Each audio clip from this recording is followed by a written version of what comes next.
Hello students, we are continuing with lesson 6, the making of a scientist from our book Footprints Without Feet.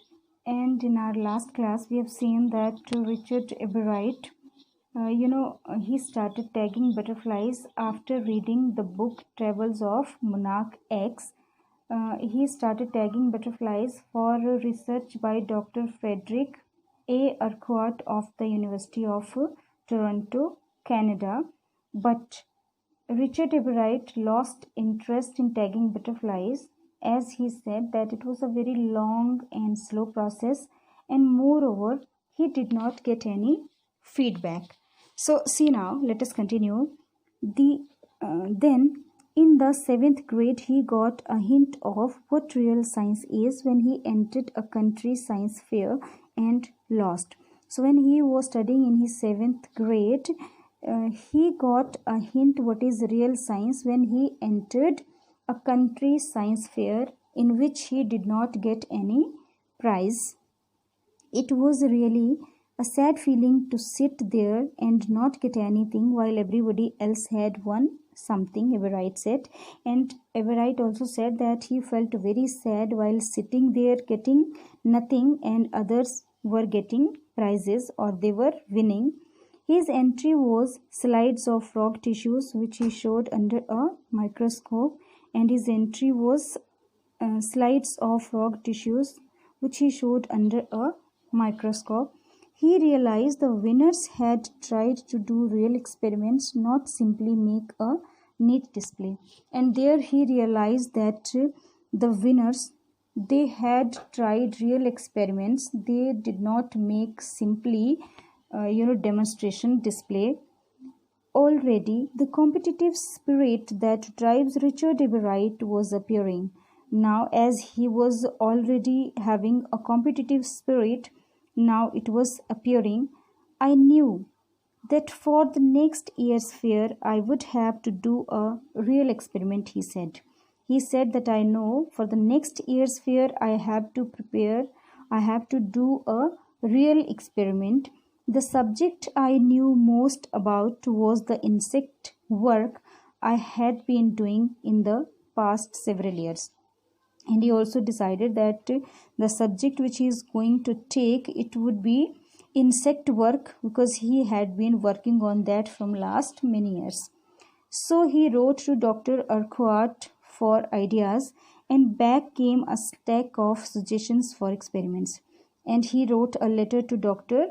Urquhart for ideas, and in return he got a stack mean heap, bundle, or pile. So he got so many suggestions for experiments.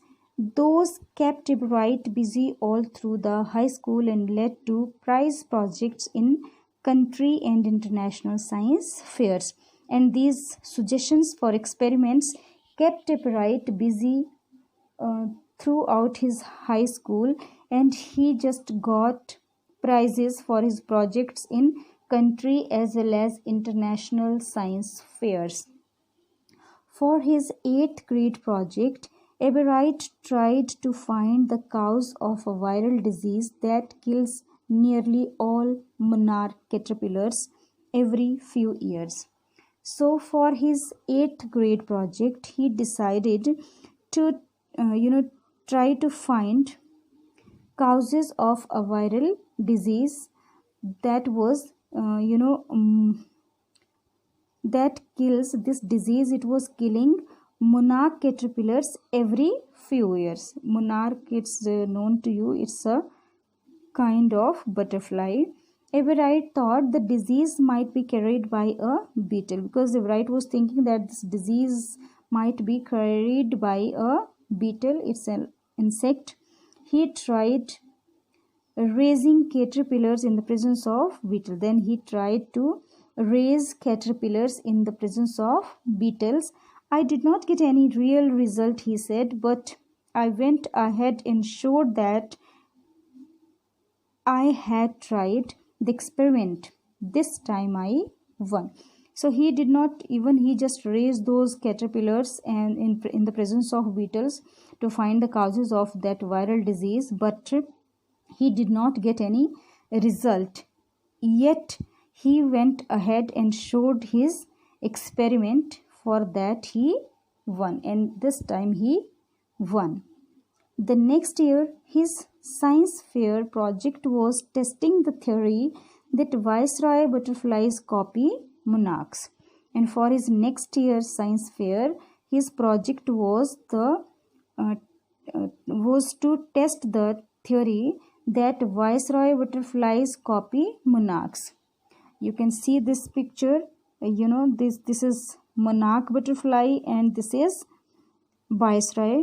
A little difference is there, almost they appear same.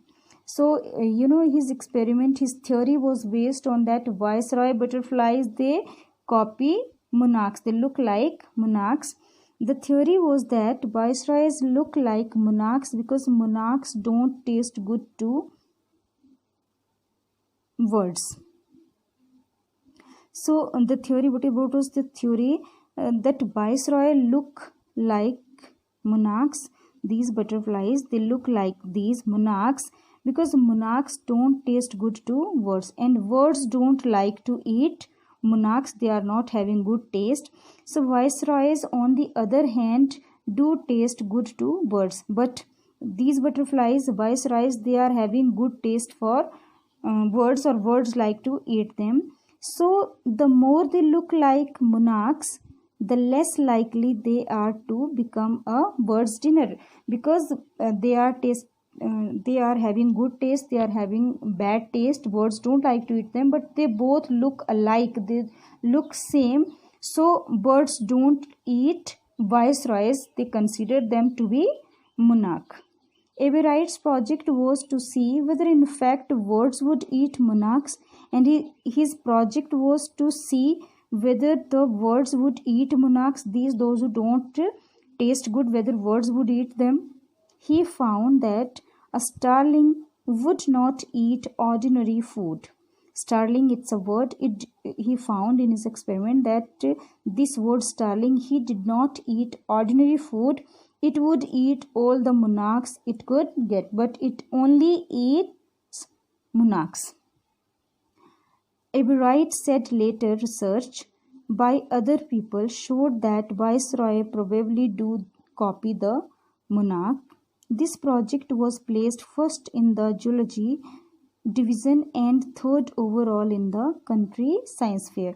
So he said, Aberwright said later, research by other people showed that viceroy probably do copy the monarch, that these viceroys, they copy the monarchs, and this project, it was placed, it got first position in zoology division and third overall in the country science fair. So that's all for today. Rest we'll do later.